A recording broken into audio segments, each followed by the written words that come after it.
Excelente. Bien, chicos. Vamos a iniciar con su clase del día de hoy, pero antes tengo un aviso con ustedes, chicos. Tengo un pequeño aviso que digo, pues no es nada malo, no es nada malo meramente, pero pues necesito comentarles. Chicos, es una pequeña reasignación en cuanto a la parte de los grupos. Entonces voy a estar con esta semana, voy a terminar con ustedes esta semana y a partir de la siguiente semana estará un profesor incorporándose a darles la materia. Como les había comentado, bueno, también tengo ahí algunas funciones en la parte de coordinación y etcétera. Entonces, pues voy a tener que atender algún otro asuntito en este horario, chicos, pero no se preocupen, los dejo en excelentes manos. Van a terminar esta semana conmigo y los dejo en excelentes manos, ya que a partir de la siguiente semana estará una profesora tomando el grupo. Le voy a dejar yo a la profesora meramente el registro de actividades que entregaron esta semana. Le voy a dejar también el registro de temas que visualizamos en esta primera semana. Y la profesora pues estará incorporándose con todos ustedes para darle continuidad a su materia. No se preocupen, chicos. Digo, no me voy a morir, no se preocupen, no se estresen. De todas maneras, ahí en el grupo de WhatsApp está mi número. cual- Cualquier pregunta, cualquier actividad o etcétera, que llegasen a tener, me pueden mandar mensajitos, chicos. Les decía que también tengo ahí algunas funciones, un poquito de coordinación.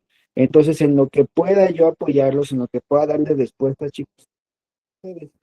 Y nada, de verdad, chicos, no estaba, digamos que previsto, pero como les digo que tengo que también ahí cumplir algunas otras acciones meramente del área de coordinación, pues voy a cederle el grupo a una profesora, ya que voy a estar atendiendo otras cosas en este horario. Entonces, pues de todas maneras, cualquier cosa, chicos, yo estoy en completa disposición de todos ustedes. Me pueden mandar mensaje. Procuren nada más de que no sea en la madrugada, porque voy a estar durmiendo como oso. Pero de ahí en fuera, chicos, cualquier cosa, pues se pueden caminar conmigo. Entonces, vamos a aprovechar estas últimas dos clases que van a tener conmigo para desarrollar algunos de los temas principales y algunos de los temas importantes, ¿ok? Entonces, vamos a iniciar ya sin tanto preámbulo, vamos a terminar la parte del sistema esquelético para dar paso al siguiente tema y aprovechar estas dos clases que tengamos. ¿Por qué? Porque yo le voy a pasar el registro a su profesora correspondiente de los materias que vieron. De igual forma voy a pasar el registro de las actividades que entregaron conmigo. Entonces, no se preocupen, todo va a ser igual, solamente que va a venir una profesora a cubrir bueno, a continuar con ustedes, pues. ¿Va que va? Bien, hasta el día de ayer nos quedamos con la parte del esqueleto axial. ¿Alguien se acuerda cuál era el esqueleto axial o cuáles eran los elementos que componían el esqueleto axial?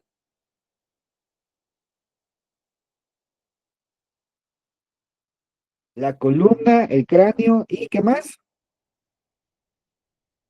Adelante, Ángela. Tórax. El tórax y la cara, y el cráneo, perdón, ya dijeron el cráneo y la cara, ¿no? El tórax, la columna. Ay, ¿cuál era el otro? Se me olvidó. Bien, Y los tres planos. la clase pasada estuvimos viendo la parte del esqueleto axial y decíamos que era la parte cefálica, que Ajá, incluía los huesos cefálico. de la bóveda craneana, la cara, luego la parte de la médula y por último, perdón, la columna vertebral y por último la parte de las parrillas costales, o sea, la parte torácica. Esos tres van a ser los elementos que van a conformar como tal parte del esqueleto axial. Y hasta ahí nos quedamos. Ahora vamos con la parte del esqueleto apendicular. ¿Y qué es el esqueleto apendicular? Todos aquellos, todos aquellos elementos, todos aquellos huesos, todas aquellas estructuras óseas que conforman o van a dar paso a las extremidades de nuestro cuerpo, que ya no tienen como tal participación en el esqueleto axial, sino todos aquellos que van y dan pauta a la parte de las extremidades. el demás complemento que tiene nuestro cuerpecillo. Y para poder entender cuáles son estos puntos, pues entendamos que son aquellos que componen la parte de las extremidades superiores, las extremidades inferiores, sus fijos puntos de conexión, por ejemplo, la cintura escapular o la cintura pélvica. ¿Ok?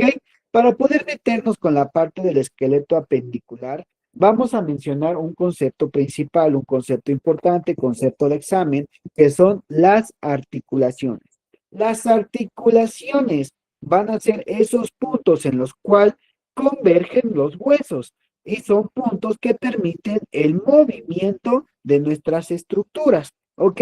Dice que vamos a tener de dos tipos principalmente. La articulación de bisagra. ¿Qué es una articulación de bisagra? La articulación que solamente permite un movimiento de flexión y extensión.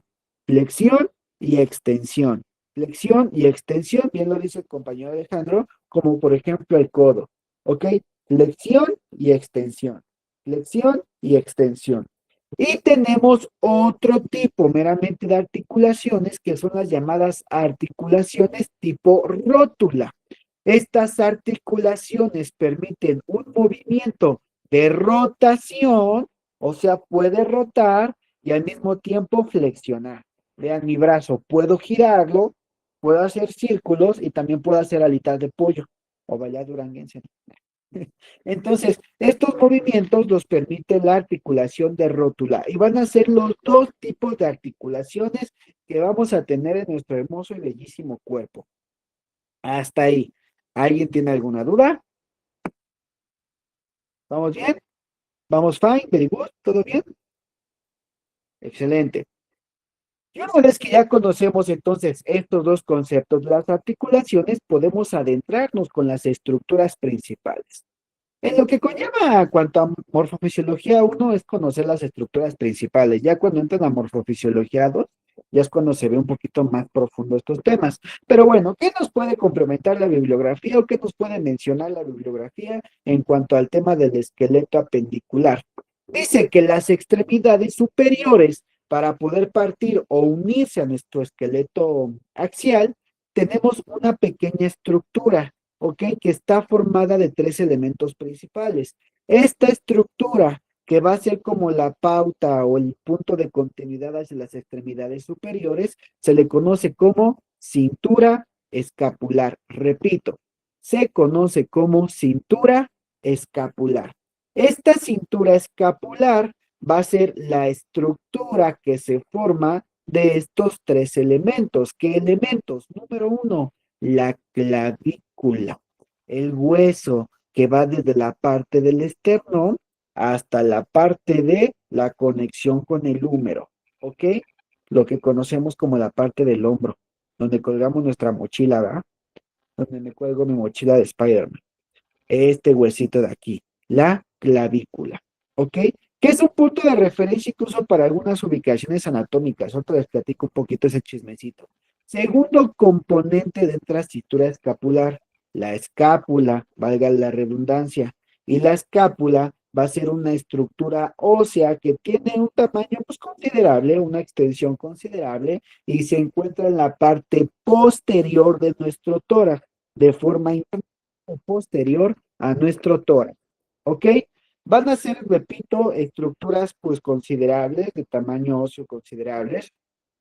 Y ojo, el pequeño espacio que se conforma entre la parte de las escápulas y la columna vertebral nos va a servir para algo y ahorita les platico ese chismecito. Y tercer elemento, el húmero, que es como tal el hueso que da inicio a las extremidades superiores. Y como un dato curioso les platico algo sobre el húmero. ¿Se acuerdan que yo les decía que cuando tenemos dificultad de acceso vascular periférico podemos de considerar el acceso intraóseo? Ah, bueno, pues el húmero es una de las primeras opciones para hacer accesos intraóseos. Exactamente aquí donde estoy poniendo mi puntero, si lo alcanzan a ver, es un área morfológica del hueso humeral que tiene una estructura no plana, plana, pero sí medio estable, ¿ok? Medio mesetita.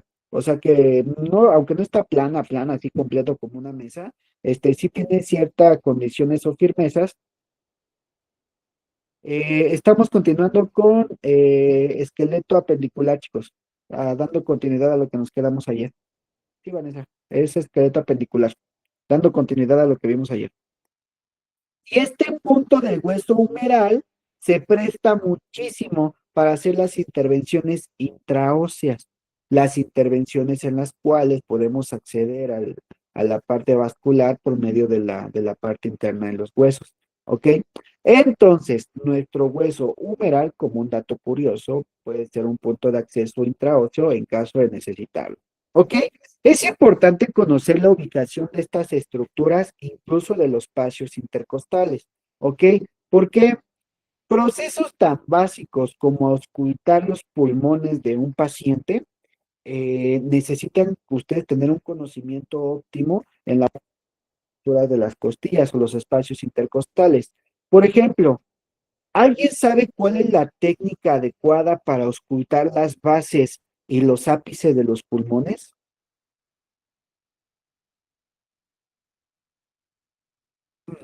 Sí, no, más o menos. Me lo contaron, pero no me acuerdo. ¿Las qué, maestro? Perdón. ¿Cuál es la técnica apropiada para la identificación de ápices y bases de los pulmones? Ana Laura, adelante.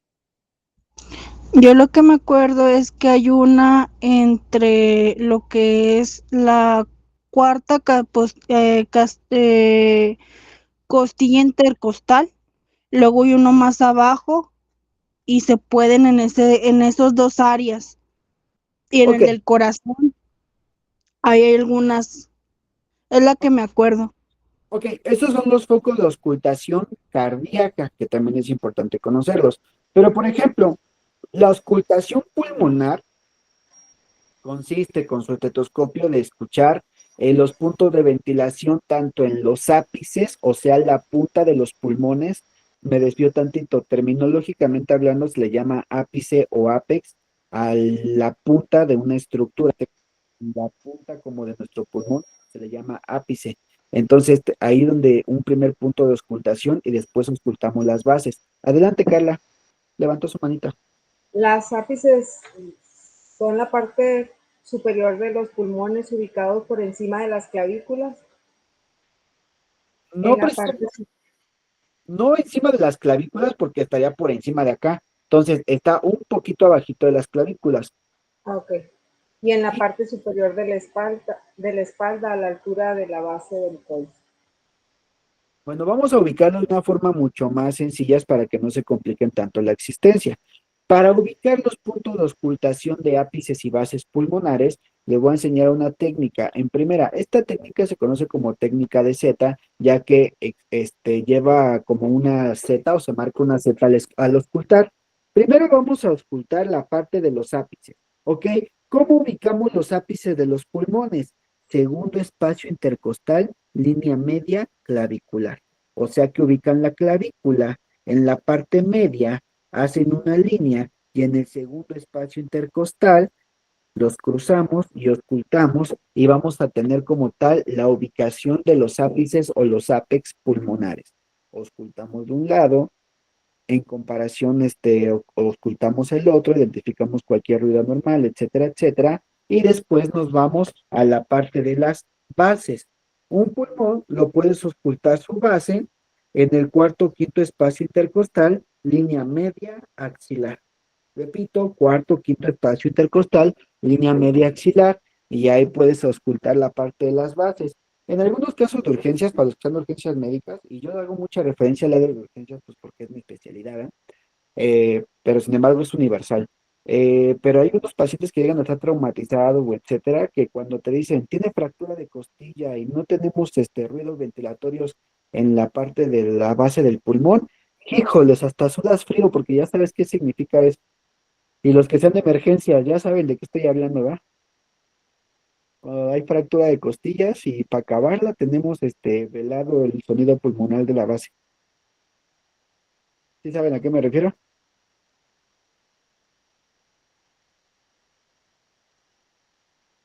Bueno, es un signo de neumotórax. Adelante, Ana.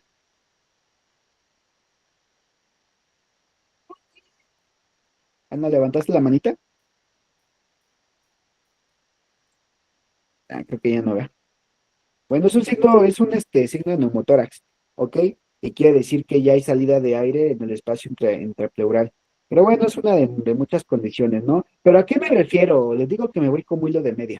¿A qué me refiero? Aquí es importante que aprendan a identificar estas estructuras óseas y que se apoyen también de la ubicación en las líneas claviculares o axilares para tener puntos de referencia mucho más precisos y más óptimos. Si ustedes no auscultan en los puntos adecuados, no van a tener una buena valoración. Si auscultan sobre las costillas, no van a tener una calidad audible buena. Por más que tengan un Discman, no van a tener una buena calidad auditiva. Entonces, siempre aprendan a ubicar o desde ahorita váyanse acostumbrando a ubicar los espacios intercostales, segundo espacio intercostal, cuarto, quinto espacio intercostal, y les aseguro que si aprenden a dominar esta parte a la hora de escuchar a un paciente, van a tener una técnica mucho más limpiecita, mucho más exacta. ¿Ok? Entonces, volviendo a mi bibliografía, estos tres elementos que conforman la parte de la clavícula, la parte de la escápula y la parte del húmero van a ser lo que conocemos como nuestra cintura escapular, formada de tres elementos. Y va a ser nuestro primer punto de eh, seguimiento o de partida para nuestras extremidades superiores. Hasta ahí. ¿Alguien tiene alguna duda? ¿Dudas, preguntas, quejas, tomatazos? ¿Todo bien? Ok, ok, excelente. Ahora, nuestro brazo, les platicaba yo hace rato sobre el húmero, que es el primer hueso, pues, em, prolongado, vamos a decirlo así, de nuestras extremidades superiores, que es un punto de referencia para hacer intervenciones intraóseas, va a llegar hasta la articulación que conocemos como nuestro codito, ¿no? En este punto va a converger con dos huesitos más, que van a estar internos a la parte de nuestro antebrazo, ¿ok? Conocidos como el radio y también como el cubito. Y si siempre se han preguntado cuál es cuál, les voy a dar una técnica que es infalible, muy fácil. Supongamos que tienes el radio y esta es la antena. Por lo tanto, si esta es la antena de tu radio, el radio es el hueso más próximo a la antena. Y así se lo van a grabar siempre. Cuando digan, ¿cuál es el radio y cuál es el cúbito? Sacan su antena y dicen, pues la antena es la que está más cerca del hueso radio. Entonces, este es su radio. Y si quieren ubicar el pulso radial, pues está entre la antena y el hueso radial, o sea, por aquí, haciendo presión fuerte. ¿Ok? Como dato curioso para que tengan una ubicación un poquito más precisa. Tenemos el hueso del radio, dice que en la cara lateral y el cúbito en la cara media poniendo una persona en posición anatómica. Radio, el de acá, el que está más cerca de la antena. Cubito, el que está de este lado. ¿Alguna duda? ¿Alguna pregunta, chicos? ¿Vamos bien?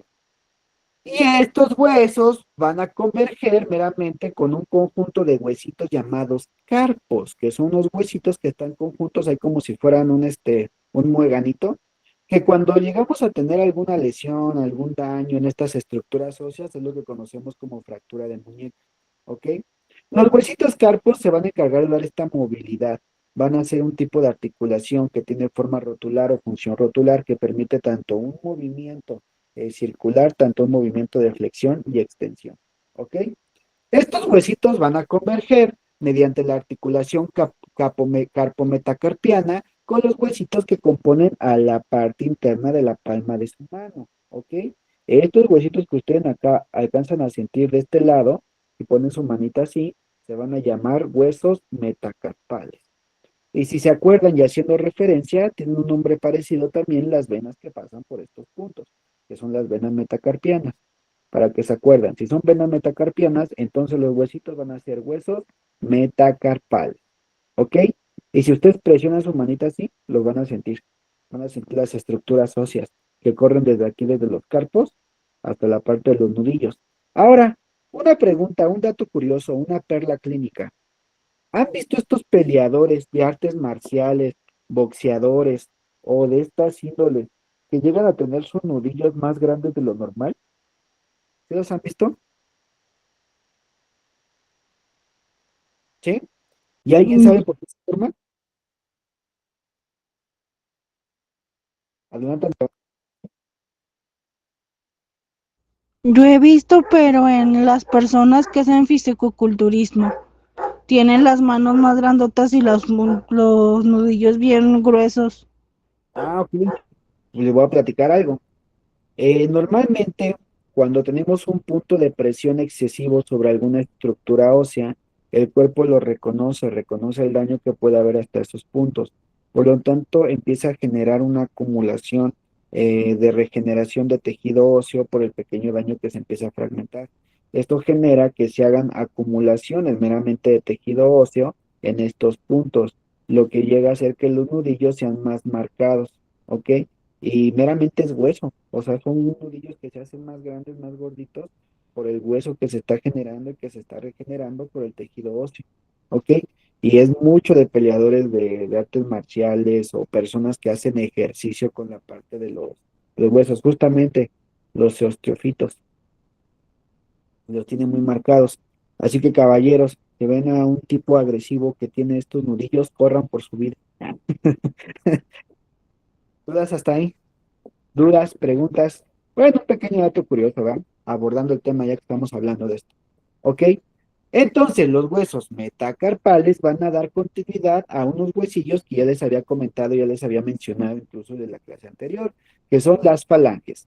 Antes conocidas como falanges, falanginas y falangetas. Ahorita ya no, ya se les cambió el nombre. Ya la bibliografía nos dice que son falanges proximales, falanges mediales y falanges distales.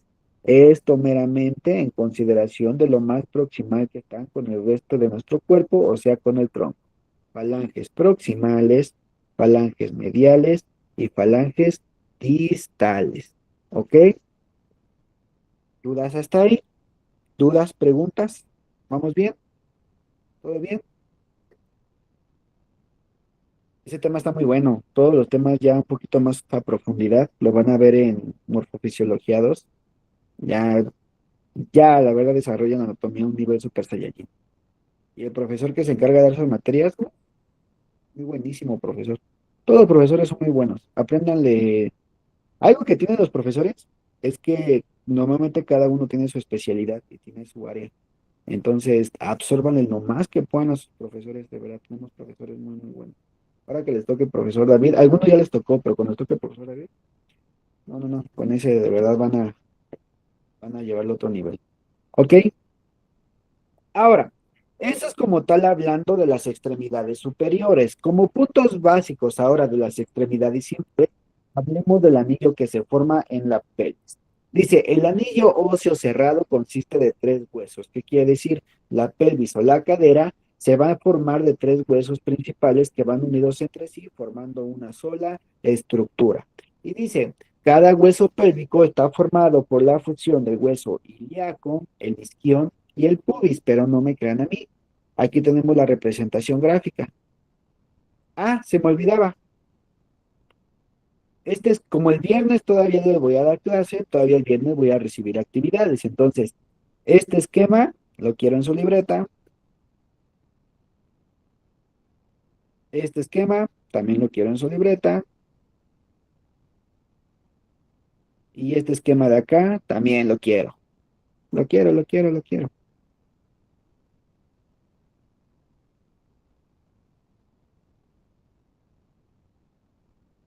Ya tomaron su... Profesor, perdón, buenas noches. Acabo de Hola. entrar, solo para confirmar, esos son los únicos esquemas que ha dejado ahorita de tarea, ¿verdad? Sí, esos tres. Vale, gracias. Y te perdiste de una noticia. Los Oye, que ¿cuál? llegaron Los que llegaron tarde se perdieron una noticia. Bueno, nada más los pongo en contexto, chicos. Les decía yo que, como ya les había comentado, aparte pues, de ser docente, también hago algunas labores de coordinación para la universidad, para nuestra bonita institución. Entonces, chicos, voy a tener una pequeña reasignación, ya que dentro de este horario voy a tener que cubrir algunas otras actividades. Por lo tanto, a partir de la otra semana lo voy a dejar en manos de otra profesora. ¿Ok? Pero las actividades que hagan conmigo durante esta semana, pues se las va a tomar en cuenta su profesora para su evaluación. Pero no se preocupen, tenemos todavía la clase de hoy y la clase del viernes para poder convivir, platicar y aprender juntos. Dígame, Carla. Maestro, es la pelvis, ¿la otra cuál es? ¿Ok? La cintura escapular, esta que les acabo de poner aquí, ahí está, Ale. No, tú también me la pediste. Gracias. y la parte de las estructuras óseas de la manita. Perfecto, muchas gracias. Nada. Ok. ¿Ya tomaron captura? ¿Continúo? Ok, continuamos. Ahora, esto que ven aquí es la estructura ósea como tal de la cadera. La cadera, importante, una estructura ósea importante. Al tener un gran tamaño, también su trabajo de hematopoiesis está, pues no maximizado, no es de los huesos que producen más sangre, pero sí tiene un trabajo considerable, ya que entonces, por lo cual, cuando se llega a fracturar una cadera, se nos puede complicar un paciente. Además de esto, vean la cadera. Tenemos dos vasos de alto calibre que pasan casi juntito de ella, que son la vena cava inferior, que es la que se encarga de regresar la sangre cargada de dióxido de carbono a nuestro corazón, y tenemos la aorta descendente, que es la arteria que se encarga de irrigar y llevar a cabo el trabajo de irrigación para posteriormente la perfusión del lado inferior a nuestro cuerpo. Estos dos vasos sanguíneos, al estar cerca de la estructura ósea de la cadera, pueden estar predispuestos a que si llega a haber alguna fractura en cadera, estos meramente por algún roce, por alguna fricción, se pueden dañar, se pueden romper y nos puede causar problemas severos en los pacientes. Un paciente con una cadera fracturada es un paciente de alta prioridad por el riesgo que podemos tener de tener una hemorragia interna, tanto por el daño al paquete neurovascular que pudiese haber, los vasos sanguíneos, tanto por el que secuestra. Adelante, Ana, dime. ¿Cómo se llamaba la otra? Era aorta descendente y la vena.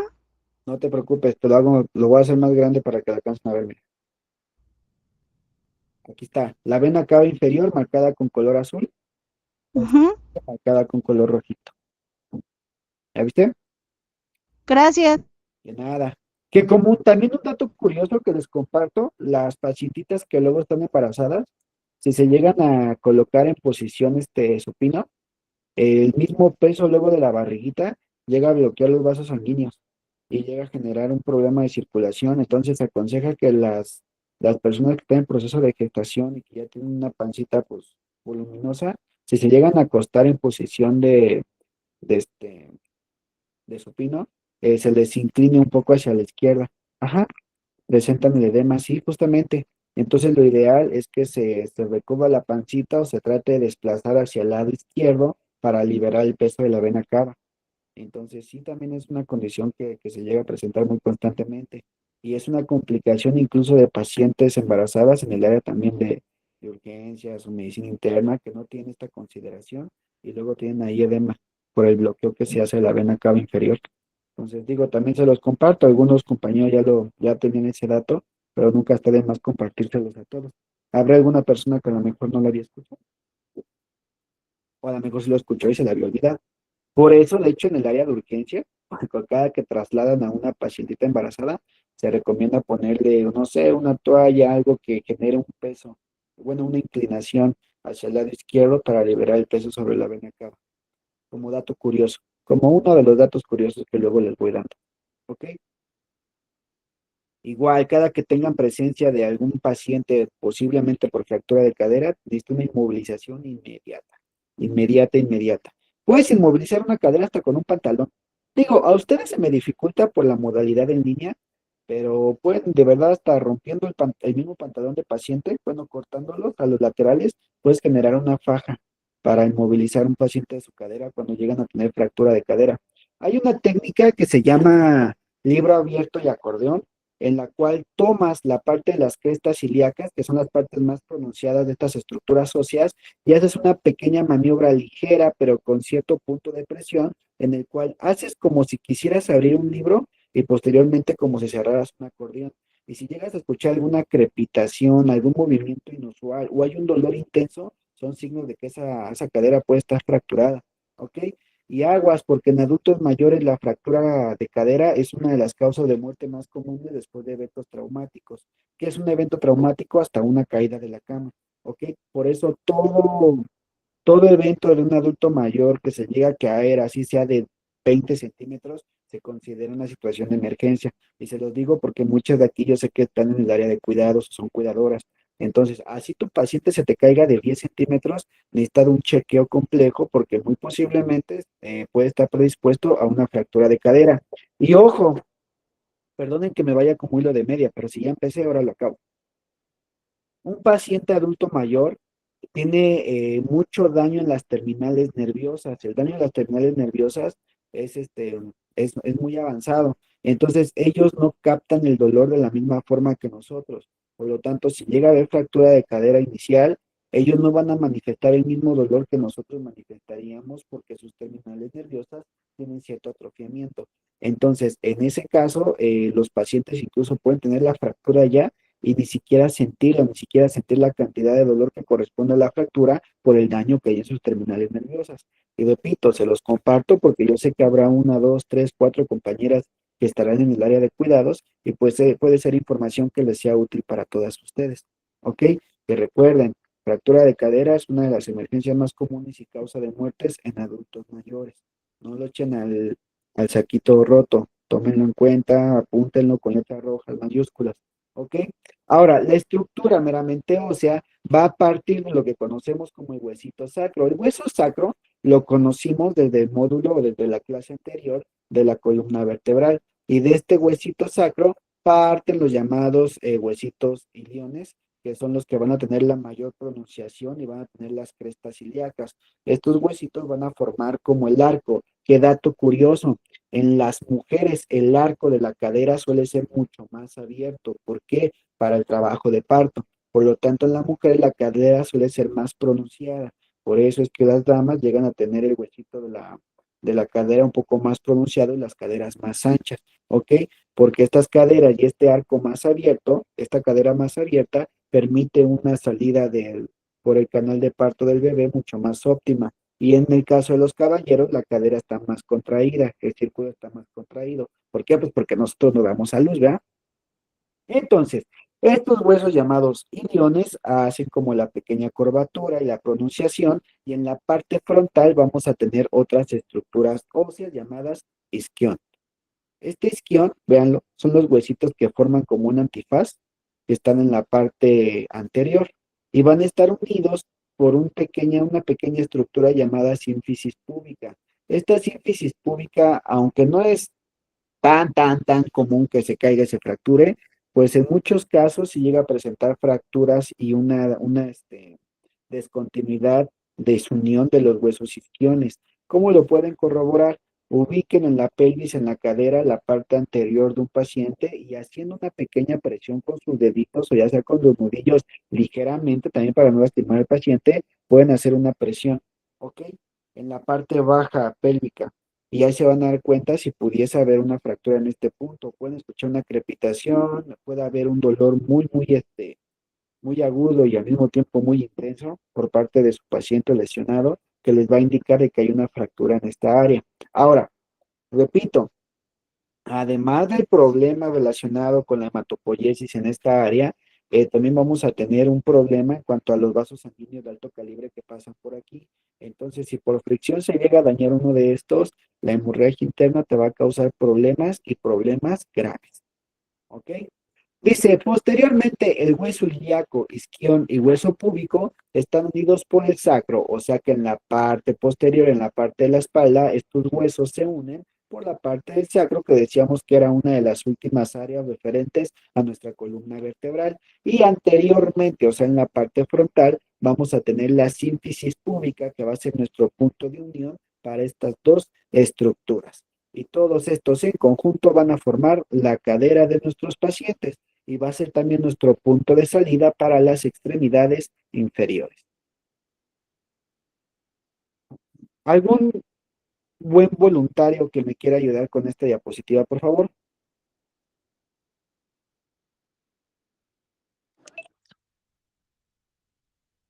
Adelante, Daniela. ¿La leo? Por favor, si es tan amable. Las extremidades inferiores. Componentes principales, muslo, pierna y pie. Fémur, hueso del muslo. El fémur conecta a la cintura pélvica por la rótula. La rodilla conecta la pierna superior a la pierna inferior. Rótula, paleta.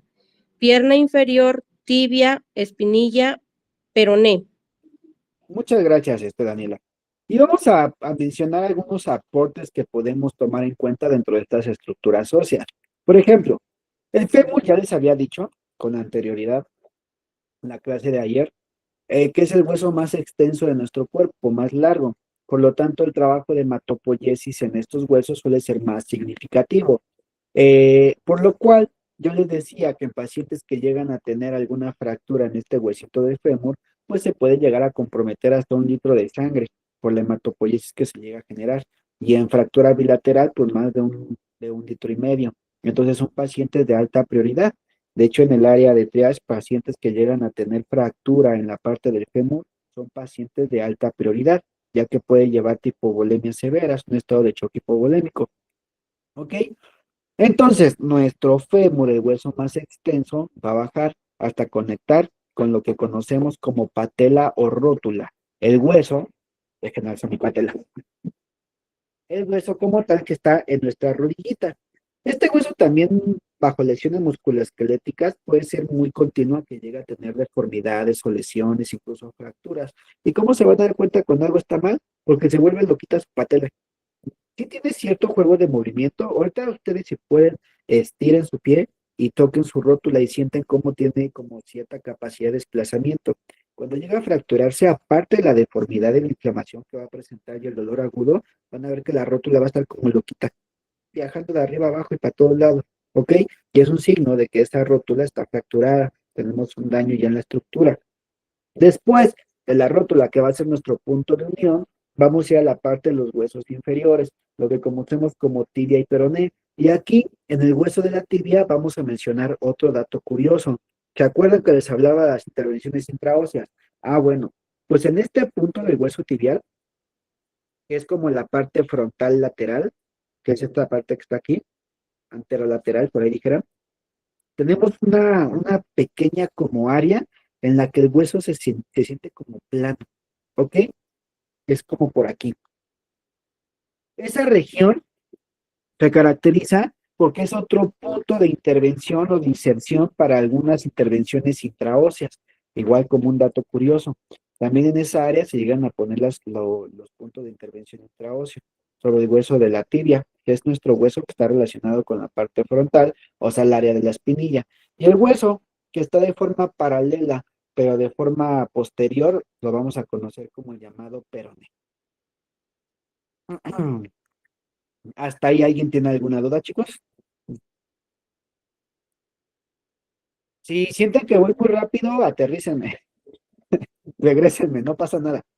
Es que quiero aprovechar el tiempo, porque si nada más lo voy a tener hoy el viernes, quiero aventarme con ustedes el sistema cardiovascular, que creo yo que es uno de los más importantes, o más bien de los más importante, para dejarlos como ya eso listo para cuando llegue su nueva profesora.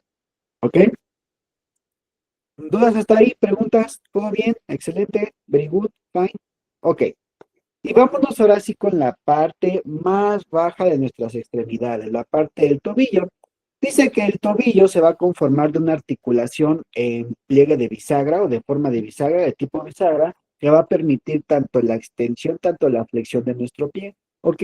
Lo que relacionamos, por ejemplo, cuando aceleramos un carrito, ¿no? Se extiende nuestro pie y se contrae, se extiende nuestro pie y se contrae, ¿ok? Como estuviéramos pisando un acelerador. Que dato curioso, también es una forma de evaluar la parte de los dermatomas cuando hay una lesión en la parte de la médula espinal o en la columna vertebral ante un evento traumático. Ese movimiento de flexión y extensión te puede indicar algunos problemas que puede haber incluso en la columna vertebral, algún daño en algunos puntos de la médula espinal. Pero el viernes les juro que el viernes les platico ese chismecito porque no es de tiempo de irnos rápido. ¿Ok? Entonces, el tobillo, ajá, el babiskin. El tobillo va a ser entonces nuestro punto de unión que va a unir el hueso de la tibia y el peroné con la parte de los huesitos inferiores. Dice que nuestro pie va a contar de 7 huesos tarsianos, que son los huesos que van a converger entre el punto de unión, ¿ok? De nuestro tobillo con la parte de los huesos más distales de nuestra extremidad. Tenemos 5 huesos metatarsianos y por último tenemos los dedos del pie formados por las falanges podales, ¿ok? Y para ser un poco más precisos en cuanto a la ubicación de estos huesitos, les presento este esquema que también lo van a pasar. Este chico solamente pasa en el del pie. Este que les acabo de poner en pantalla. El de abajo va más ligado con la parte musculoesquelética. Meramente el sistema esquelético, este que está aquí, solamente. Y mientras le toman captura les platico. El primer hueso que va a ser el que va a tener como tal contacto con los huesos superiores se le conoce como el astrágalo, ¿ok? Que va a tener un punto de convergencia también con el malleolo medial, que es el punto de unión. Este huesito, hagan de cuenta que va a tener dos rutas. Uno que va hacia el hueso, que va de forma continua navicular, y otro que es el calcáneo. El huesito calcáneo, sí, estérica, justamente, también es en la cuaderna. El hueso calcáneo va a ser el que va a conectar con el talón de Aquiles o el tendón de Aquiles, ¿ok? Este tendón es el responsable del movimiento de flexión y contracción principalmente de nuestro pie. Por eso es que si este tendón se llega a dañar, se llega a cortar, se imposibilita el movimiento de caminar o el desplazamiento autónomo de una persona. Se pierde toda aquella fuerza de movimiento para poder caminar.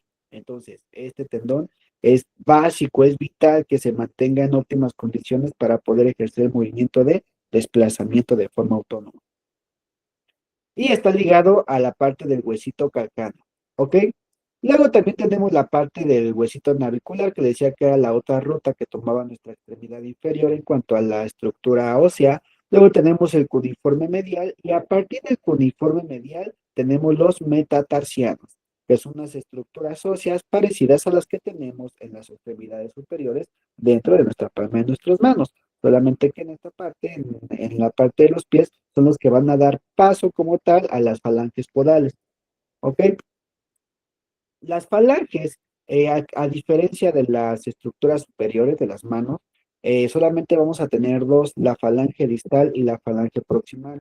Si se acuerdan, dentro de nuestros huesitos de nuestras manos teníamos tres, falange proximal, falange medial y falange distal. Bueno, pues en el área podal solamente tenemos la falange proximal y la falange distal, ¿ok? Que van a ser consecuentes a los huesitos metatarsianos. No se los pido porque va un poquito más ligada a la parte musculoesquelética, que es otro módulo dentro de la misma materia que van a desarrollar. Entonces, a mí lo que me importa ahorita es que terminemos de ver las estructuras óseas. Y dice, en resumidas cuentas, para llegar a nuestra conclusión de nuestro sistema óseo, dice que nuestro sistema óseo va a tener funciones principales.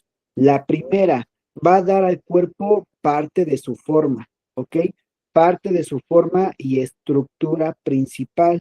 Si bien la forma también está ligada a la parte musculoesquelética, a los músculos, por la morfología que se forma, pues el esqueleto va a dar la estructura principal, ¿ok? La estructura, la base para que se desarrolle todos los otros componentes morfológicos.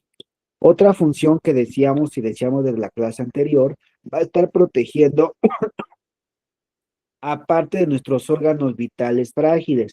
Y lo decíamos, dentro de la bóveda craneana se protege el cerebro, dentro de la cavidad torácica, más meramente por las costillas y parrillas costales, se protegen los pulmones y el corazón.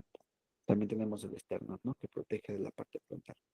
Otro punto importante es que se permite el movimiento ante las estructuras óseas.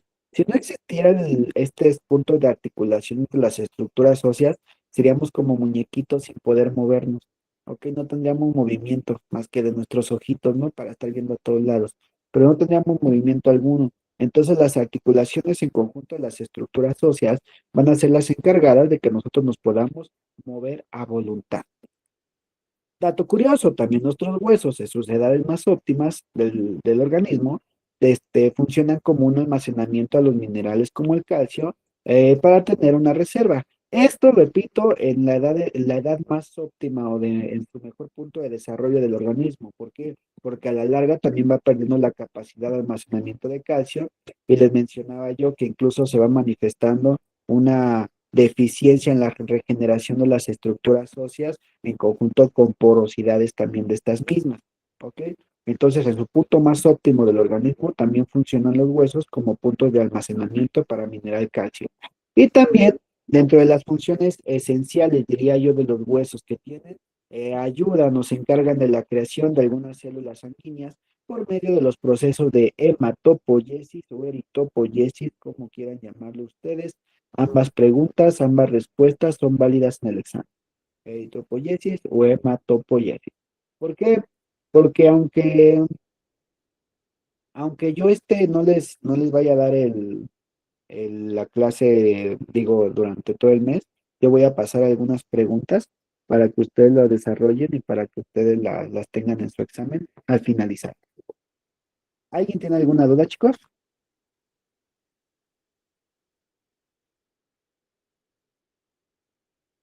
¿Vamos bien?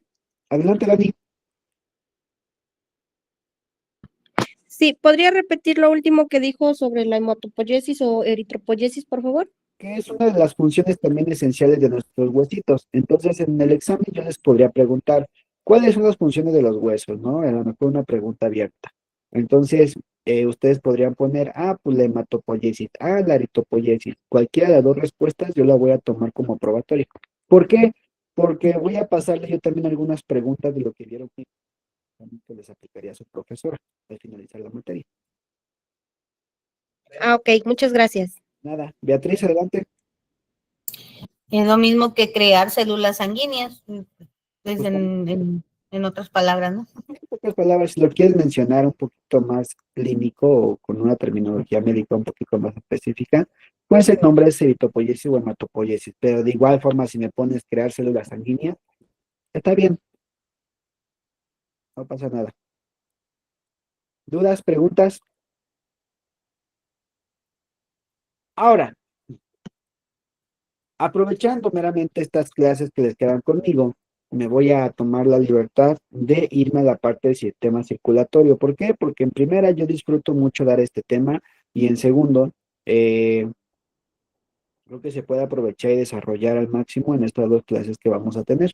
Va que va para dejarlos listos, para dejarlos los más preparados posibles para su profesora que va a llegar a tomar el grupo. ¿Ok? Y vamos a empezar entonces por definir qué es el sistema circulatorio. ¿Alguien, por favor, me quisiera ayudar con esa diapositiva si es tan amable?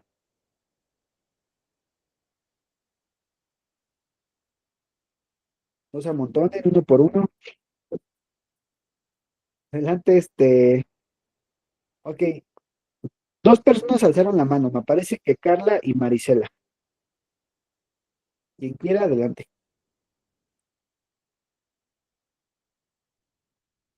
Adelante, Marisela.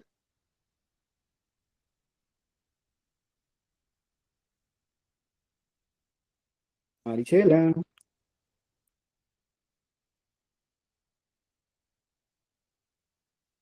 Creo que no te escuchamos, Marisela. ¿Los demás se pueden escucharla? No, No, no te escuchas, Mari, pero tú sí nos escuchas a nosotros. Ok, bueno, bye. De verdad, me hubiera gustado que participaras, Marisela, pero creo que no le permite el audio. Erika, ¿tú sí te podemos escuchar? creo que sí. Ok, sí te escuchamos. Por favor. El sistema circulatorio es una red compleja de tubos conectados, arterias, arteriolas, capilares, vénulas y venas. Dos circuitos: circulación sistémica, cuerpo, y circulación pulmonar, pulmones. Ok. Nuestro sistema cardiovascular va a ser en su totalidad o en su mayoría una red de tuberías, una red de conductos que van a permitir la circulación en todas las partes de nuestro cuerpo. Para poder hablarles un poquito sobre la circulación, primero tengo que abordarles un tema o un concepto básico que se llama perfusión. ¿Alguien presente sabe qué es la perfusión?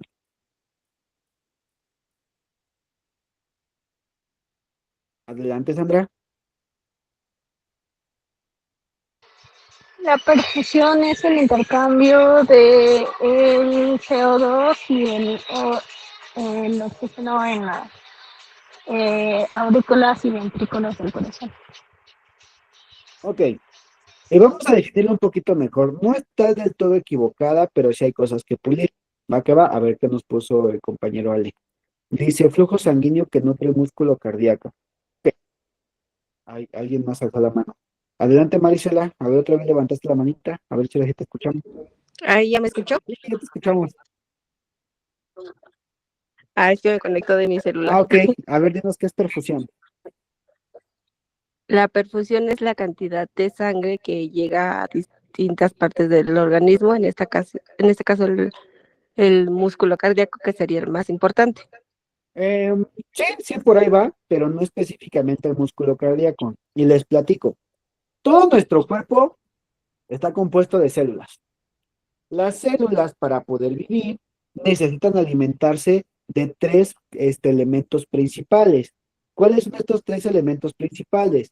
Número uno, el platillo principal, oxígeno. ¿Ok? ¿Por qué? Cuando hay niveles óptimos de oxígeno, nuestro cuerpo tiene un metabolismo aeróbico. ¿Qué es metabolismo aeróbico? Que logra generar la cantidad vasta de ATPs. ¿Y qué es un ATP? Una molécula llamada adenosintrifosfato, que es como una moneda de cambio para nuestras células para que puedan hacer su trabajo. Ya me fui muy profundo, regreso. Entonces, cuando tenemos niveles óptimos de oxígeno a nivel celular, nuestras células trabajan bajo un metabolismo aeróbico y se genera la cantidad suficiente de ATPs. Por lo tanto, el platillo principal del cual se van a nutrir nuestras células va a ser oxígeno. Segundo elemento vital, la glucosa. La glucosa es un elemento vital para la formación también de ATPs en nuestro cuerpecito. Si nos imagináramos los ATPs como un pastel, el segundo nivel, el segundo piso de nuestro pastel sería la glucosa. ¿Ok? Y tercero, los nutrientes que también van a todas las células y valga la redundancia, se encargan de nutrir a las células. Entonces, la perfusión se define como el suministro de oxígeno, glucosa y nutrientes a todas las células de nuestro hermoso y bello cuerpo a través de la sangre. Pero a su misma vez, las células no solamente reciben, sino que también dan desechos. ¿Por qué? Las células, imaginémosla como un comensal que está en un restaurante. Y la sangre es como el mesero. Entonces llega el mesero, le dice, señorita célula, le traigo su platillo, le traigo su oxígeno, su glucosa y sus nutrientes. Y la célula le dice, muchas gracias, ahorita me lo como, pero llévate la basura de mi plato anterior. Y el desecho que genera la célula es lo que conocemos como CO2, dióxido de carbono. Entonces las células están en un constante suministro de los nutrientes que necesitan para vivir y al mismo tiempo desecho de CO2. ¿Por qué?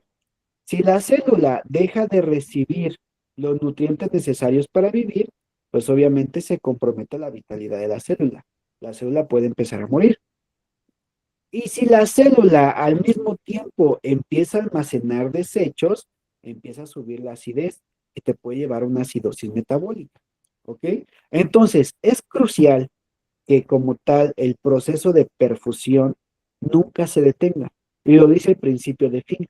El principio de Fink es un principio médico que dice, bajo ninguna circunstancia se puede dejar de hacer un trabajo de perfusión a nivel celular, ya que si se compromete el trabajo de perfusión a nivel celular de forma generalizada, se compromete la vitalidad del cuerpo.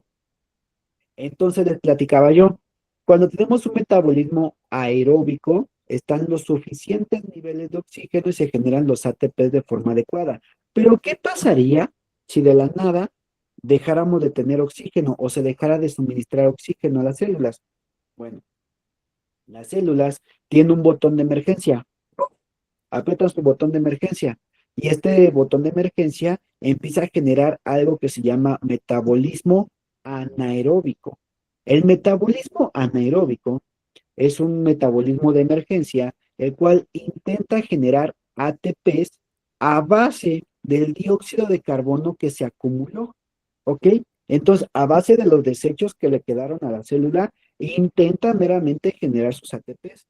¿Cuál es el problema? Que son ATPs ácidos y al mismo tiempo son muy mínimos en comparación. Si en un ciclo normal se generan de 32 hasta 34 ATPs, cuando tenemos un ciclo de metabolismo anaeróbico, se generan solamente de 4 a 6 ATPs y son ATPs ácidos. Imagínense lo que es como comida de la India, comida tóxica. que si se sigue prolongando este metabolismo, nos va a llevar a niveles ácidos que pueden llegar a causarte una acidosis metabólica, que son niveles ácidos incompatibles con la vida. Entonces, es crucial que en todo momento las células se les esté suministrando el oxígeno, la glucosa y los nutrientes y al mismo tiempo esté desechando el CO2 que tiene. A este proceso, perdón chicos, se me cierra un poquito la garganta. A este proceso se le conoce como perfusión. Entonces, si la perfusión se lleva a cabo como función de la sangre, o sea, la sangre es la que se encarga de hacer esta perfusión, por nada del mundo debe de dejar de circular esa sangre, porque si la sangre se detiene, deja de haber perfusión, y si deja de haber perfusión, hay compromiso a nivel celular. Ahora, una pregunta que me dicen, bueno, ¿y a los cuántos minutos sin circulación hay un daño o hay muerte? ¿O a los cuántos minutos sin perfusión y hay un daño irreversible? Y la respuesta es, depende de qué tejido. Les voy a platicar. Un brazo, un tejido como el brazo, nuestro bracito, puede aguantar sin circulación, sin perfusión, hasta 2 horas. Por eso es que un torniquete puede estar puesto hasta 2 horas, ¿ok? Pero son tejidos del brazo, es tejido rudo, tejido que aguanta, tejido guerrero. Pero hay tejidos al mismo tiempo como las células neuronales, que a los 3 minutos sin una adecuada perfusión empiezan a tener daños irreversibles, ¿ok? A los 3 minutos que las células neurológicas dejan de tener un suministro de metabolismo aeróbico, tienen daños irreversibles. ¿Y por qué es todavía mucho más delicada la falta de irrigación y perfusión a nivel neurológica? Porque el cerebro o las células neuronales son las únicas que no pueden alimentarse de metabolismo anaeróbico. O sea, hace que aunque se active el sistema de emergencia, el cerebro está presa que dice, ay no, a mí no me des tus ATPs a base de dióxido de carbono porque no me lo va a comer. Mejor nadota. Y te la cumple. No se come, no se alimentan los ATPs a base de dióxido de carbono. ¿Por qué? Porque para que se pueda alimentar necesita a fuerzas ATPs de metabolismo aeróbico a base de oxígeno. Por lo tanto, una falta de oxígeno o de perfusión de suministro de oxígeno puede llevarte un daño neurológico severo después de los 3 minutos sin la perfusión adecuada. Entonces, hasta aquí, ¿alguien tiene alguna duda?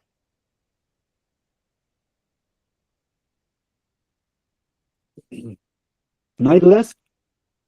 ¿Seguros? ¿Seguros? Ok.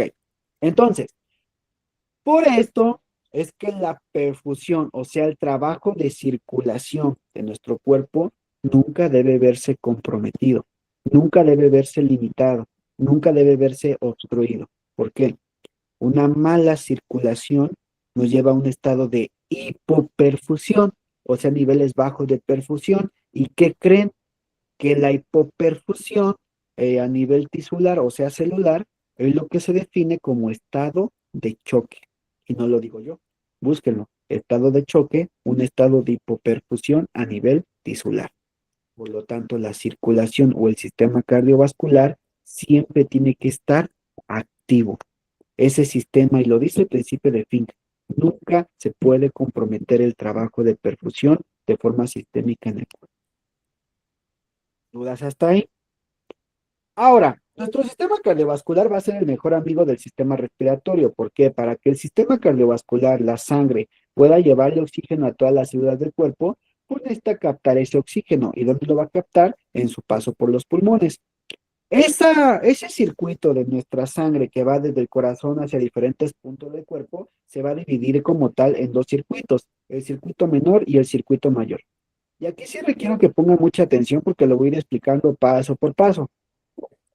Nuestro corazón, nuestro cucharón, ese que no tenía mi ex, tiene 4 cavidades internas. Las cavidades de arriba se conocen como aurículas y las cavidades de abajo se conocen como ventrículos. Vamos a empezar nuestro ciclo a partir del momento que se hace la perfusión, el suministro de oxígeno, glucosa y nutrientes a las células. Entonces vamos a empezar desde aquí. Si se dan cuenta, aquí la sangre va hacia las células. Estos vasitos que ustedes ven que se forman como una red, se llaman vasos capilares y son los vasos que tienen completamente interacción directa con las células. Por lo tanto, la sangre que llega a los capilares interactúa como tal con las células y a las células, vean el dibujo de aquí abajo, se les entrega el oxígeno, los nutrientes y la glucosa. Y las células les decíamos que decían, ah, bueno, ya me diste comida, ahora llévate mi basura. Entonces las células generan desechos, o sea, dióxido de carbono, que es el que ahora van a recoger los capilares y lo van a transportar. La sangre que venía oxigenada a alimentar a las células ya se desoxigenó porque ya entregó el oxígeno, ya hizo la entrega y ahora lo que lleva es producto de desecho, o sea, dióxido de carbono. Esta sangre que va cargada de dióxido de carbono va a regresar como tal al corazón, tanto de la parte superior del cuerpo, tanto de la parte podal del cuerpo. Esta sangre va a llegar a la aurícula derecha del corazón. Las aurículas son como puntos de aterrizaje, donde la sangre llega, ¿ok? Ahí la sangre puede llegar, pero ojo, las aurículas no son capaces de bombear sangre hacia otra parte del cuerpo, solamente reciben sangre. La aurícula recibe, ¿ok? La aurícula recibe esta sangre desoxigenada. Entonces llega la sangre aquí a la base y le dice, bueno, qué bueno que ya llegaste, pero ¿sabes qué? Vienes cargadísimo de basura, vienes cargadísimo de CO2, necesitas desechar ese dióxido de carbono y volverte a oxigenar para seguir trabajando. Pero yo no te puedo mandar. Pero mira, ¿sabes qué? No te preocupes, te voy a mandar con mi vecino de aquí abajo. El vecino de la aurícula derecha va a ser el ventrículo derecho. Entonces la sangre que estaba en la aurícula derecha ¡pum!, pasa con el vecino, el ventrículo derecho. El ventrículo derecho, con el trabajo de contracción que ejerce el corazón, le va a decir, ah, bueno, te mandó mi amiga la aurícula derecha, yo te recibo, pero ahora mi trabajo es mandarte a que te vayas a sacar todo tu dióxido de carbono y te vuelvas a oxigenar. Entonces, la sangre que tiene el ventrículo derecho la va a bombear por medio de la arteria pulmonar, ¿ok? Recuerden, arterias son todos los vasos sanguíneos que salen del corazón hacia otro punto y venas son los vasos sanguíneos que van hacia el corazón, ¿ok? Entonces, lo manda por la arteria pulmonar hacia los pulmones. Esta sangre llega a los pulmones, vuelven a aparecer los vasitos capilares, que son los que interactúan a nivel celular, y ahora interactúan con los alvéolos, ¿ok? Y los alvéolos le dicen, qué bueno que viniste. ¿Por qué? Porque ya tengo oxígeno, necesito este oxígeno pasártelo hacia ti para que lo metas en la sangre. Y tú necesitas darme tu dióxido de carbono para que yo lo saque por medio de la exhalación. Entonces, entre los alvéolos y los vasos capilares intercambian gases. Ahora la sangre le va a pasar el dióxido de carbono, los vasos capilares le van a pasar el dióxido de carbono a los alvéolos y los alvéolos le van a pasar el oxígeno al torrente sanguíneo, o sea, los vasos capilares. Ay, se me salió mi voz de skipper. Este intercambio de gases, de concentración de gases, se le conoce como difusión. Repito, con D, difusión. El proceso mediante el cual cambia la concentración de gases. El oxígeno que estaba en los alvéolos pasa al torrente sanguíneo y por su parte el dióxido de carbono que estaba en la sangre que venía de estos vasos sanguíneos pasa a los pulmones y se intercambian. ¿Y qué pasó? Que el dióxido de carbono, ahora aquí como lo dice el esquema, va a ser desechado por los pulmones y el oxígeno va a entrar al torrente sanguíneo. ¿Ya vieron? Y aquí tiene un pequeño cuadrito azul que nos dice, las venas pulmonares traen sangre rica en oxígeno de los pulmones al corazón. ¿Por qué? Porque como esa sangre ya se volvió a oxigenar y ya sacó el desecho, o sea, la basura, el dióxido de carbono que tenía, ya está lista para regresar al corazón y continuar con su circuito. Entonces, esta sangre que ya se oxigenó, que ya llevó a cabo el proceso de difusión, ahora va de regreso al corazón. Y decíamos que las aurículas reciben sangre. Entonces, como la aurícula derecha ya está ocupada recibiendo sangre desoxigenada, ahora la aurícula izquierda va a ser la encargada de recibir la sangre oxigenada. Y la aurícula izquierda es la que recibe esta sangre y le dice, échale para acá, vente, yo te recibo. Qué bueno que ya vienes con oxígeno, qué bueno que ya soltaste el dióxido de carbono con los pulmones, ahora te voy a pasar con mi vecino de abajo para que te diga qué vas a hacer con tu oxígeno. Entonces la aurícula izquierda recibe esta sangre oxigenada y la pasa al ventrículo izquierdo. Y el ventrículo izquierdo le dice, qué bueno que vienes cargado de oxígeno. Ahora yo te voy a mandar a todo el cuerpo para que hagas trabajo de perfusión. En pocas palabras, para que el oxígeno que trajiste y los nutrientes que vayas recogiendo en el camino, te los entregues a las células y al mismo tiempo esas células te vuelvan a dar el dióxido de carbono y los desechos que tenías. Entonces, el ventrículo izquierdo bombea la sangre, sale por medio de la aorta hacia la parte cefálica y hacia la parte caudal y lleva a cabo el proceso de perfusión. Recuerden, en la perfusión se le suministra el oxígeno, la glucosa y los nutrientes a las células por medio de la sangre y al mismo tiempo las células le da su producto de desecho al torrente sanguíneo. Y la sangre que ya viene otra vez cargada de dióxido de carbono y que ya dejó su oxígeno, regresa al corazón para volver a empezar su ciclo. Entonces, en pocas palabras, estos son los dos circuitos que tiene el torrente sanguíneo. Del corazón a los pulmones, también llamada circulación menor o circulación pulmonar, y del corazón a todo el cuerpo, también llamada circulación mayor o circulación sistémica. Y uniendo todos los conceptos, pasaría algo así. La sangre, el corazón, la manda por medio del circuito menor a los pulmones. En este punto se oxigena por el proceso de difusión y regresan al corazón. ¿Ok? Ese circuito del corazón a los pulmones y de regreso es el circuito de circulación menor. Ahora el corazón, que ya tiene sangre oxigenada, la bombea hacia todo el cuerpo para llevar a cabo la perfusión y ese circuito del corazón a todo el cuerpo se llama circulación mayor o sistémica. Y ya que hace perfusión, la sangre regresa al corazón. Y otra vez, la sangre del corazón la vuelve a bombear a los pulmones para oxigenarse, para llevar a cabo la difusión, y regresa al corazón. Y del corazón se vuelve a bombear a todo el cuerpo para llevar a cabo la perfusión y vuelve a regresar al corazón. Corazón, difusión, corazón, perfusión. Corazón, difusión, corazón, perfusión. Corazón, difusión, corazón, perfusión. Y esto jamás de los jamases se debe detener. ¿Por qué? Si este proceso se detiene, deja de entrar oxígeno, deja de captarse oxígeno en el torrente sanguíneo, se empieza a acumular el CO2 a nivel celular y caemos en acidosis y en niveles hipoxémicos. ¿Ok? O sea, bajo nivel del oxígeno que te van a llevar a un estado de choque. Hasta ahí. ¿Alguien tiene alguna duda? Y acuérdense de la canción. Corazón, difusión, corazón, perfusión. Corazón, difusión, corazón, perfusión. ¿Dudas? ¿Preguntas? Estos son entonces los circuitos que tiene el torrente sanguíneo que por nada del mundo se deben comprometer ni detener. ¿Ok?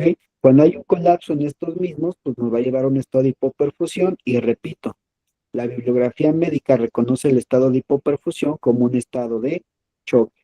¿Por qué? Por diferentes causas, hipovolémico, cardíaco, obstructivo, séptico, neurogénico, psicogénico, que también es un estado de choque, séptico, etcétera, que puede ser un sinfín de cosas que hacen que colapse el sistema cardiovascular, pero se van a definir como un estado de hipoperfusión a nivel celular.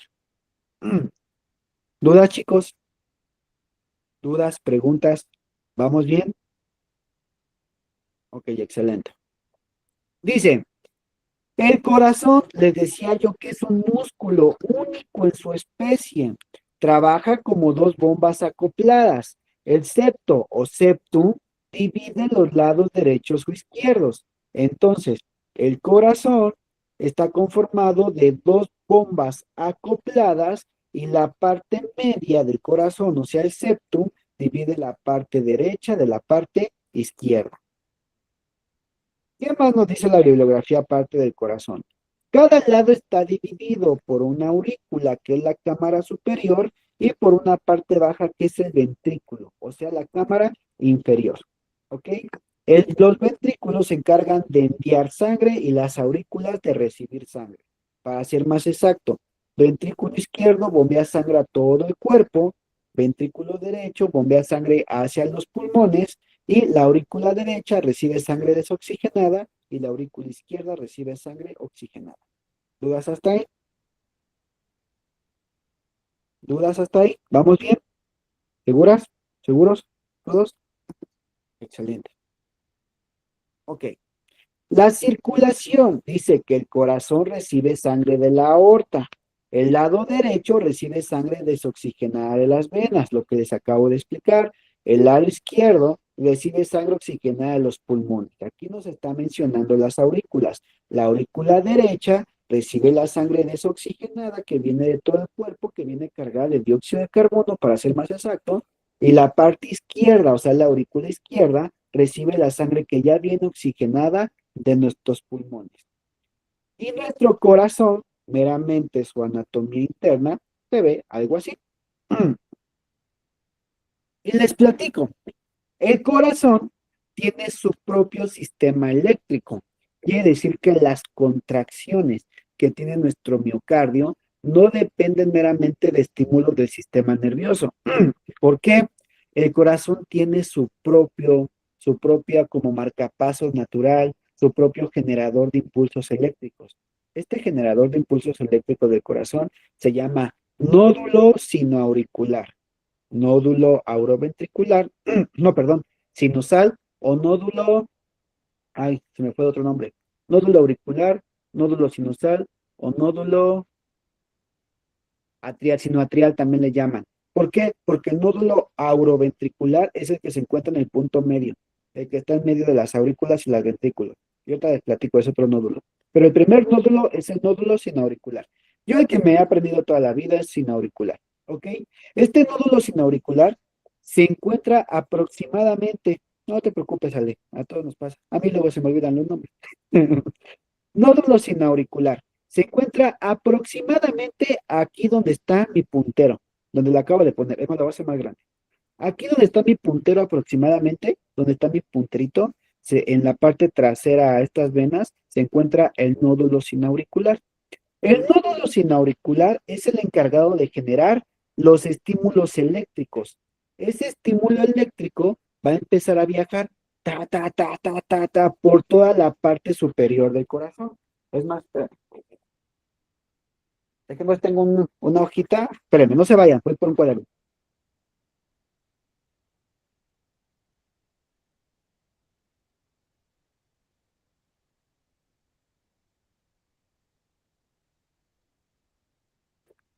Ya volví. Miren, ya lo había explicado antes. De hecho, aquí tengo mi dibujo. En alguna de tantas clases en línea lo expliqué y aquí tengo mi dibujo. Bueno, el nódulo sinauricular es el que genera los impulsos eléctricos, ¿ok? Hay un GIF, excelente. Ahí sí, si no sabe qué, compárteselos por WhatsApp, más fácil, para que por WhatsApp lo puedan ver. Este nódulo es el que genera como tal los estímulos eléctricos. Este estímulo eléctrico va a viajar por la parte superior del corazón. Entonces, si el estímulo eléctrico viaja como primera instancia en la parte superior del corazón, ¿quiénes van a ser los primeros en contraerse? ¿Cuáles van a ser las cámaras que se van a contraer primero? Que son aurículas y ventrículos. Si el impulso eléctrico se genera en la parte superior, ¿quiénes son los primeros en contraerse? Las aurículas, bien, Ale. Entonces, las aurículas se van a contraer, ¿ok? Esto va a hacer que la cantidad de sangre que estaba interno en las aurículas la pase a los ventrículos. Pero ahí no acaba la acción. Exactamente, se abre la válvula mitral y tricúspide, o también conocidas como válvula tricúspide y bicúspide. Que estos nombres se le dan por la cantidad de membranas que tienen y que ejercen el paso, ¿ok? El paso entre la parte de las aurículas y los ventrículos. La sangre baja o pasa a la parte de los ventrículos. La sangre al contraerse la parte de las aurículas. Ahora, El impulso eléctrico ya viajó por la parte de las aurículas y va a llegar aquí a una segunda basecita. Este nódulo se encuentra entre la parte de las aurículas y ventrículos, tiene ese nombre, nódulo auroventricular. Ahora sígale, la V, nódulo auroventricular, que se encuentra entre las aurículas y los ventrículos. Y hágate cuenta que la electricidad viajó de aquí y aquí hace una pequeña pausa. ¿Por qué? Porque a partir de aquí la electricidad se va a empezar a redireccionar por esta línea roja, que es el circuito eléctrico de la parte baja del corazón, también llamado haz de His, con H. Haz de His, así se llama. H-A, S, H-A-Z, no, H, otra vez, H-A-S-H-I-Z, haz de His, ¿ok? Y ahora la electricidad o el impulso eléctrico va a empezar a viajar por el haz de His. Ya no va a viajar a lo loco como en la parte de las aurículas, ahora va a viajar por el haz de His. Y llegando a la punta, a la parte del ápex del corazón, se va a dividir tanto una ramificación derecha, tanto una ramificación izquierda. Esta electricidad que baja a la parte de los ventrículos, ahora va a causar que la parte ventricular del corazón se contraiga. En pocas palabras, nace el estímulo eléctrico, contrae las aurículas, exactamente por las fibras de Punquiaje dijera, ¿no? Punquiaje o punquiage, como quieran llamarles. Dice que viene del François, punquiage. Pero bueno, fibras de punquiaje. Entonces, nace el estímulo eléctrico y lo primero en contraerse son las aurículas. Para cuando se contraen las aurículas, el estímulo eléctrico ya llegó a la parte del nódulo auroventricular. Y cuando se están relajando las aurículas, ahora el estímulo baja a la parte ventricular y se contraen los ventrículos. Y ahora la sangre que hay en los ventrículos es bombeada tanto al corazón, tanto a los pulmones. Entonces se ve algo así. Se contraen aurículas, se relaja, la electricidad baja y se contraen ventrículos. Y es gluk, gluk, gluk, gluk, gluk, gluk, gluk, gluk. Así funciona nuestro músculo cardíaco, nuestro miocardio. Excepto el de mi ex porque no tenía. ¿Dudas hasta ahí? ¿Dudas? ¿Preguntas? Entonces, esta como tal es la parte fisiológica y anatómica de las estructuras del corazón. Así es como se mantiene bombeando la sangre, ¿ok? Ahora, este trabajo, esta contracción que se da, está ligado con lo que conocemos como tensión arterial sistólica y distólica. Y les voy a explicar por qué. Cuando la parte del ventrículo se contrae, para ser más específico, el ventrículo izquierdo, bombea la sangre a todas las arterias que van hacia todo el cuerpo, ¿ok? A todo el sistema. Por lo tanto, cuando se bombea ese ventrículo, es el punto de máxima presión que se ejerce sobre las arterias que van a llevar la sangre a todo el cuerpo, ¿ok? Entonces, cuando se bombea, aquí lo voy a expresar mejor. Cuando se bombea este señor, el ventrículo izquierdo, es cuando se ejerce la mayor presión, porque está apachurrando, está bombeando con toda su fuerza la sangre a las arterias. Ese punto de máxima presión que se ejerce sobre las arterias al contraerse el ventrículo es lo que conocemos como tensión arterial sistólica. Y cuando el ventrículo se relaja, sigue habiendo una presión en las arterias, pero ya no es la máxima, ahora es la mínima, porque el ventrículo no está bombeando en ese momento. Entonces, es lo que conocemos como diastólica. Entonces, bombea el ventrículo, presión sistólica. Se relaja, presión diastólica. Punto máximo de presión cuando se contrae, punto mínimo de presión cuando se relaja. Y así es lo que nosotros conocemos y de la forma en la que se relaciona la tensión arterial sistólica y diastólica con el trabajo de la contracción ventricular. Ahora, ¿por qué es importante entender esto? Para que tengamos una buena perfusión, una perfusión adecuada, la tensión arterial sistólica debe de mantenerse al menos en 90 milímetros de mercurio en un adulto promedio. Yo sé que me van a decir, Oiga, profe, yo soy chaparrito, chiquito. Bueno, yo les hablo de mi caso. Yo soy chaparrito, chiquito y llego a tener presiones más bajas. Está bien. La tensión arterial suele ir ligada a la parte del tamaño morfológico de las personas. Si es una persona muy pequeña, muy chiquita, muy flaquita, obviamente su cuerpo va a mantener presiones más bajas. Si es una persona muy alta, muy fornida y muy grande, por así decirlo, va a manejar presiones más altas y eso es equivalente a la parte morfológica. Pero en un adulto promedio, la tensión arterial mínima que debe mantenerse para que la perfusión siga siendo adecuada es de 90 milímetros de mercurio. Si baja en un adulto promedio la tensión arterial de 90 milímetros de mercurio, vamos a empezar a presentar problemas de hipoperfusión. ¿Ok? Por eso es que una persona así hipotensa está ligada a empezar a presentar problemas de hipoperfusión. Hasta ahí. ¿Alguien tiene alguna duda?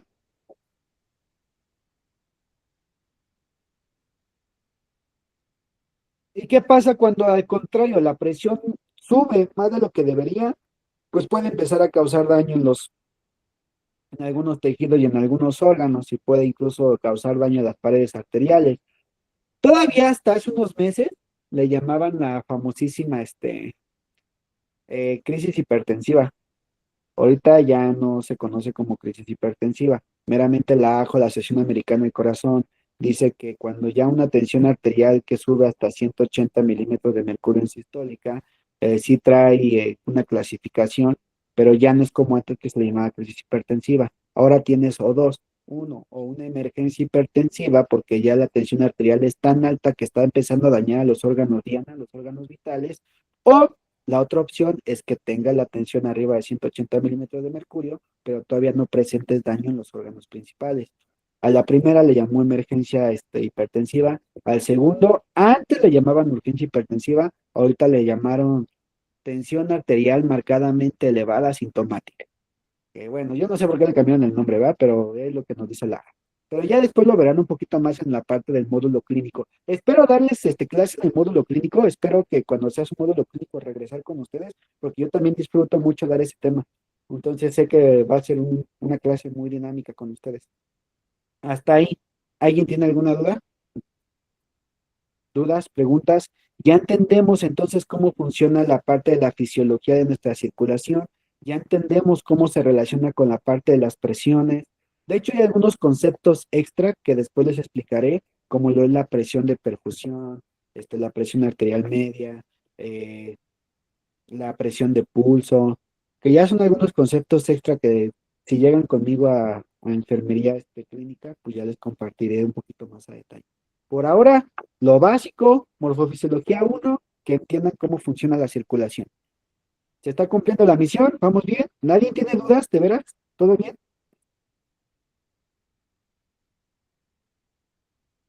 Excelente. No, hombre, les digo que en este grupo, puros Power Rangers rojos.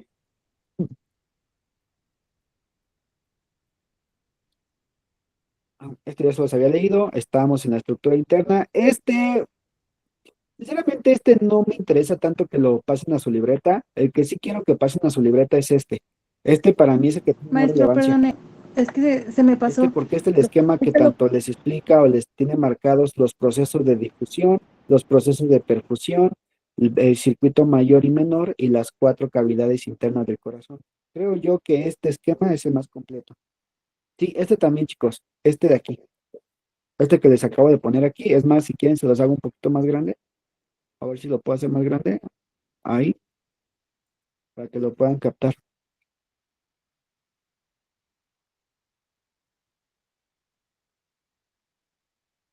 Y vámonos con algunos otros temas de corazón.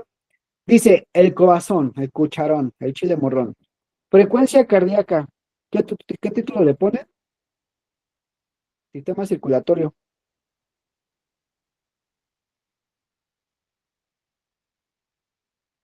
Sistema circulatorio o fisiología del sistema circulatorio.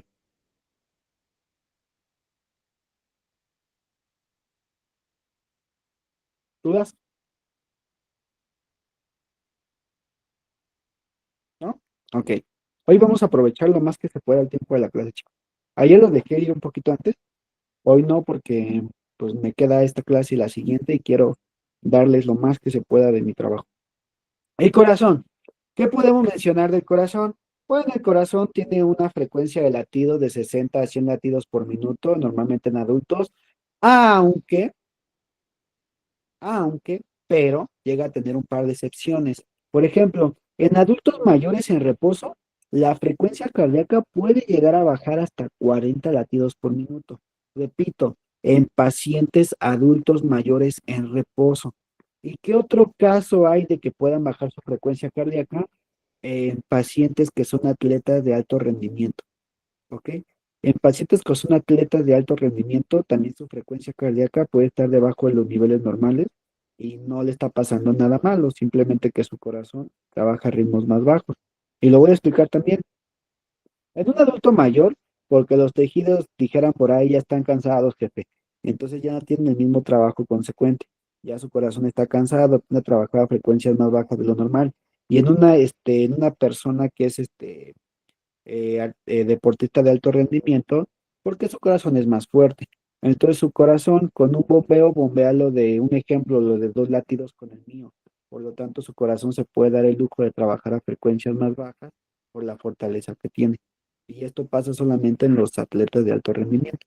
Llegan a tener frecuencias cardíacas más bajas, lo normal. Y mientras no lo veas cianótico, mientras no lo veas con estado mental alterado, mientras no lo veas pálido, no pasa nada. Esos pacientes tienen esa capacidad, por así decirlo. ¿Ok? Ahora, hay conceptos clave, por ejemplo, el volumen latido. El corazón aproximadamente entre cada latido llega a bombear de 65 a 80 mililitros de sangre, ¿ok? Un aproximado vamos a tomar como un promedio, 70 mililitros por latido. Quiere decir que cada que tu corazón se contrae tiene la capacidad de mover 70 mililitros de sangre, ¿ok? Eso es lo que se conoce como volumen latido. Y hay otro concepto que se llama gasto cardíaco. El gasto cardíaco no es más que la cantidad de sangre que mueve tu corazón, pero no en un latido, sino en un minuto. Ya es bien fácil sacarla. Para sacar un gasto cardíaco de un paciente, solo tienes que multiplicar la frecuencia cardíaca por el volumen latido. Un ejemplo, mi corazón,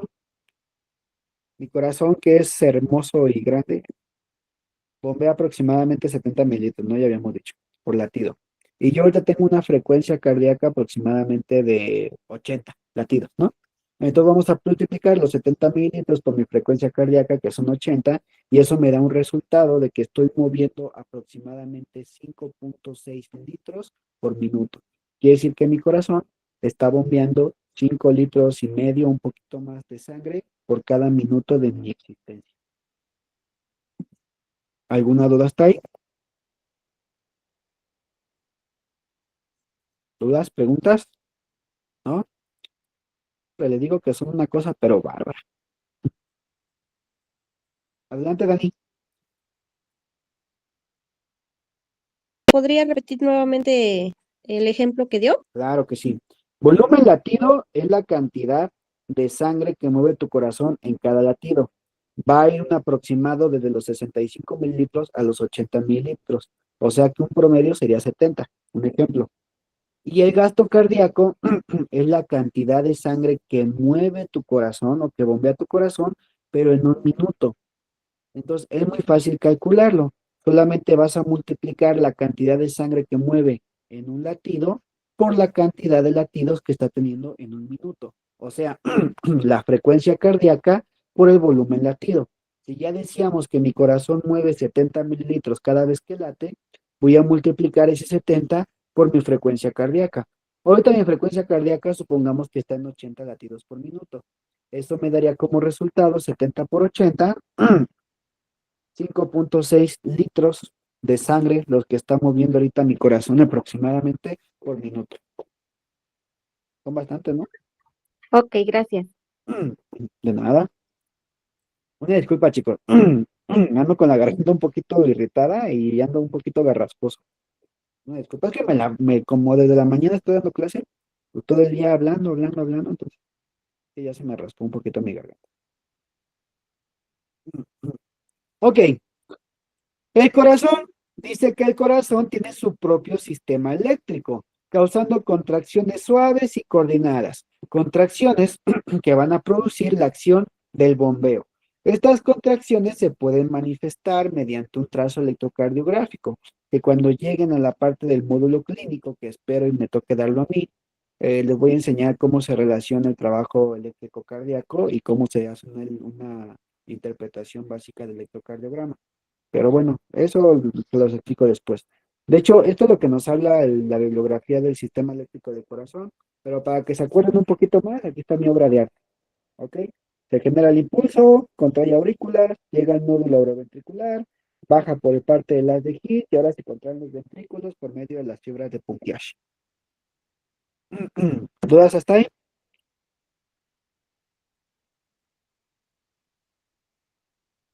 Excelente. Ahora, ¿qué podemos hablar de las arterias? Dice que las arterias llevan sangre del corazón a todos los tejidos del cuerpo. La única arteria que va a llevar sangre desoxigenada va a ser la arteria pulmonar, porque es la que va del corazón a los pulmones para volverse a oxigenar. Hay una regla que aplica para todas las arterias y fue la que les dije hace un momento.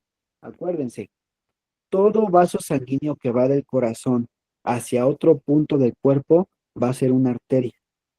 Todo vaso sanguíneo que va hacia el corazón va a ser una vena.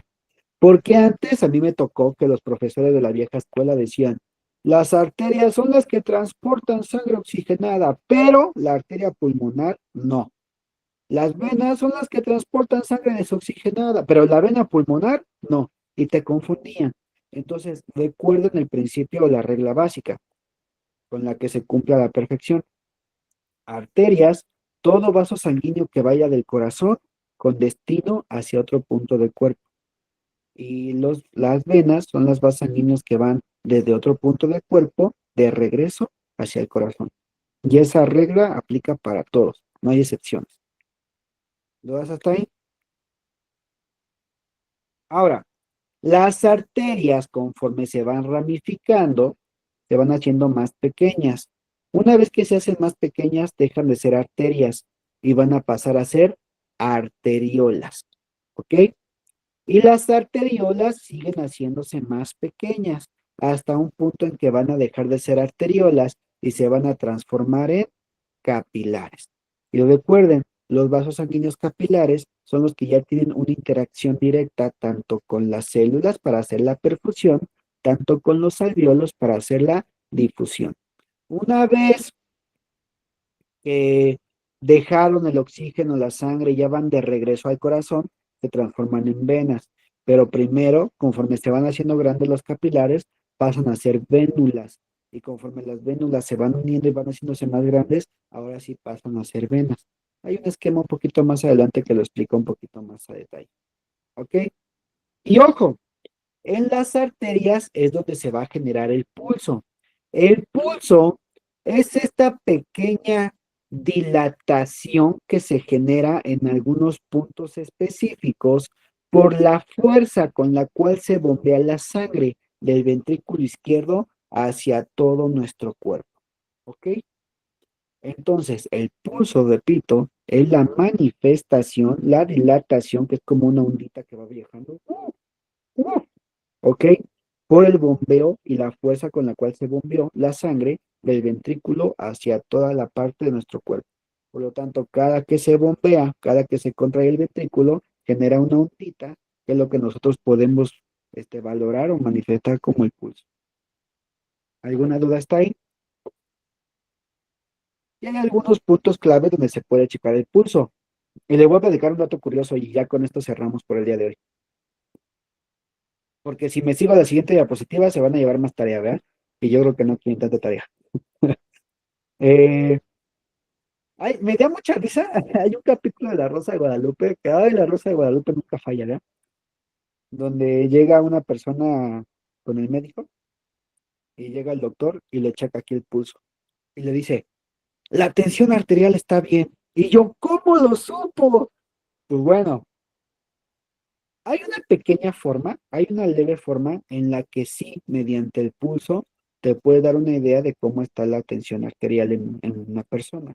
pero no como en la novela. O sea, en la novela sí se pasaron, por no decir otra cosa.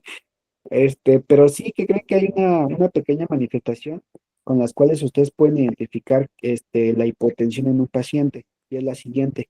Cuando tú detectes que un paciente pueda tener un pulso sensible y lo puedas captar sin problemas en la parte,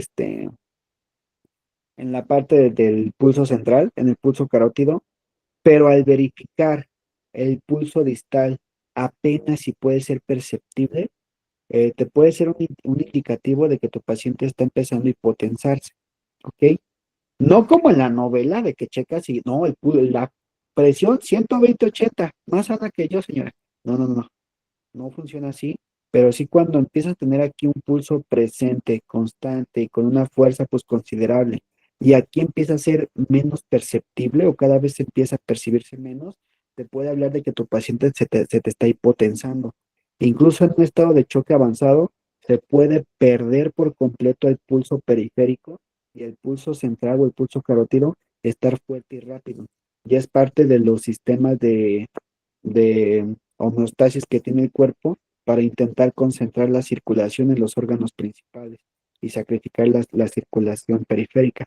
Pero bueno, eso ya lo dejaré. Me voy a apurar para que la siguiente clase alcancemos a ver por lo menos la fisiología del estado de choque y dejarlo lo más listos que se pueda para profesora que va a tomarlos en la siguiente semana. Por el momento, hasta ahí. ¿Alguien tiene alguna duda?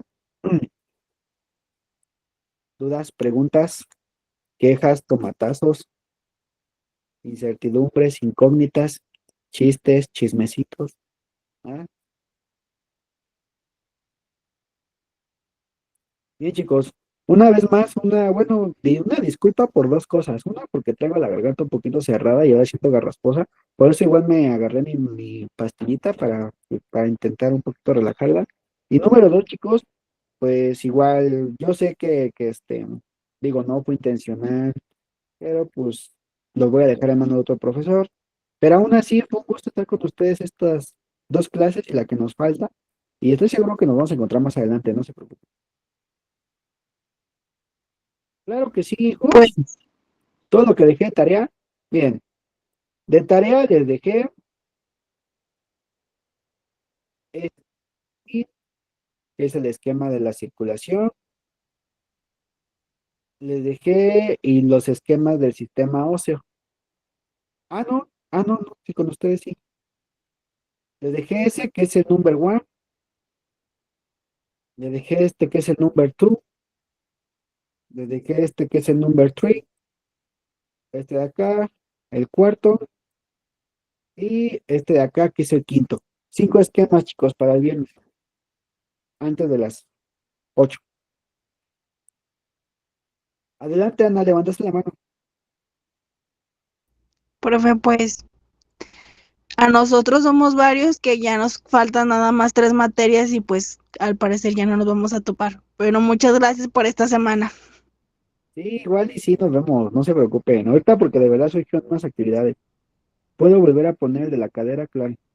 Sí, ahorita surgieron algunas actividades, chicos, pero igual y el siguiente mes, si hay chance, los pido para que ahora sí me pueda ir con ustedes. Por ejemplo, a mí me encanta también dar el módulo de enfermería comunitaria, ¿ok? Va un poquito fuera de lo clínico, pero ese módulo me encanta porque a mí me encanta hablar de la parte del impacto social que tiene el sistema de salud. Y la enfermería comunitaria es el punto de unión entre la parte social y nuestro sistema nacional de salud. Entonces, voy a aferrarme para darles esa materia y ya lo estaremos viendo tal vez en el siguiente módulo.